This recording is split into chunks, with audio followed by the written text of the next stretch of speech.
Right now ভারতের একাধিক গণমাধ্যমের সূত্র থেকে শোনা যাচ্ছে যে সাউথ ইন্ডিয়ান চলচ্চিত্রের অভিনেতা রজনীকান্তের আসন্ন চলচ্চিত্র কুলির রান টাইম প্রায় 2 ঘন্টা 50 মিনিটের কাছাকাছি।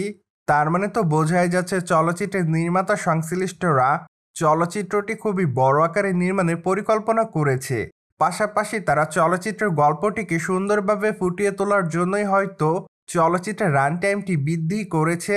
যাই হোক, চলচ্চিত্রের পর্দায় দর্শকরা চলচ্চিত্রটি বিস্তারিতই দেখতে পারবে, বর্তমানে এমনটাই অনুমান করা যাচ্ছে। অন্যদিকে আপনারা সকলে জানেন যে কুলি চলচ্চিত্রটিতে রজনীকান্ত ছাড়াও আরও অভিনয় করতে দেখা যাবে সাউথ ইন্ডিয়ান পাশাপাশি বলিউডের বেশ কয়েকজন তারকাকে। তার মধ্যে থেকে অবশ্য উল্লেখযোগ্য রয়েছে আমির খান। পাশাপাশি অবশ্য চলচ্চিত্রের পর্দায় খল চরিত্রে দেখা যাবে নাগার্জুনাকে। এমনকি চলচ্চিত্রের পর্দা আরও অভিনয় করতে দেখা যাবে শ্রুতি হাসানকে। ঠিক এজন্য বলাই বাহুল্য যে নির্মাতা লোকেশ কাঙ্গারাজ তার এই চলচ্চিত্রটির জন্য বড় বড় তারকাকে চূড়ান্ত করেছে। যাই হোক, এখন শুধুমাত্র অপেক্ষার পালা, কেননা দেখা যাক চলচ্চিত্রটি আসলে প্রথম দিনে বক্স অফিসে কত কালেকশন করতে পারে।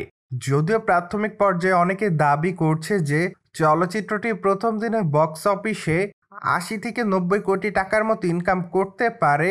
যাই হোক, এখন শুধুমাত্র অপেক্ষার পালা, কেননা 14ই আগস্টই জানা যাবে চলচ্চিত্রটি প্রথম দিনে বক্স অফিসে কত টাকা কালেকশন তুলেছে। প্রসঙ্গত, এর আগে অবশ্য ভারতীয় একাধিক গণমাধ্যমের সূত্র থেকে শোনা যাচ্ছিল যে চলচ্চিত্রের নির্মাতারা চলচ্চিত্রের কপিরাইট বিক্রি করে প্রায় 550 কোটি রুপির মতো ইনকাম করেছে। তাই তো বলাই বাহুল্য যে কুলি চলচ্চিত্রের নির্মাতা সংশ্লিষ্টরা চলচ্চিত্রের বাজেটের অর্থ এরই মধ্যে উঠাতে পেরেছে। ফলে চলচ্চিত্রটি সুপার টুপার হিটের তকমা অর্জনের জন্য বক্স অফিসে শুধুমাত্র 500 থেকে 600 কোটির মতো আয়ের দরকার। তাছাড়া যেহেতু রজনীকান্তের চলচ্চিত্র, যার প্রেক্ষাপটে অনুমান করা যাচ্ছে যে চলচ্চিত্রটি বক্স অফিসে প্রায় 500 থেকে 600 কোটি রুপির বেশি ইনকাম করবে।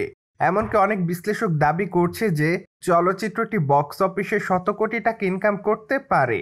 যার প্রেক্ষাপটে আপাতত সকলকে অপেক্ষাতেই থাকতে হবে। চলচ্চিত্রের মুক্তির পরই বোঝা যাবে চলচ্চিত্রটি আসলে কী পরিমাণ দর্শকদের কাছে সাড়া পেয়েছে, পাশাপাশি চলচ্চিত্রের গল্পটি দর্শকদের কাছে কতটুকু নজর কাটতে পেরেছে। তার উপর ভিত্তি করে একটু হলেও ধারণা পাওয়া যাবে যে চলচ্চিত্রটি আসলে কত টাকা সর্বমোট ইনকাম করতে পারে।